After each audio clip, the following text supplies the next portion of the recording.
you cannot see, but it's in there. It's inside. Heart. Heart. What else?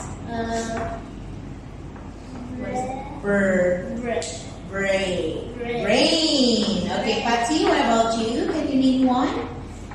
One internal part of the body? Bladder. It's not brother, like pizza. Bladder. Okay, very good. It's where your pee stays, right? Before you pee, it goes to the bladder. Then when you pee, you empty your bladder. Everybody say bladder. Very good. What else? What else? Give me another one. Another one. Your food, when you eat, it goes to the mouth and then to the stomach. Very good. Girl, give me one. Can you name? Heart.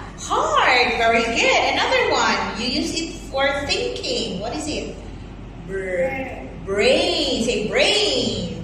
Yes. And another one. Give me example of external. External meaning outside of the body. Eyes. Very good. What else, Pan?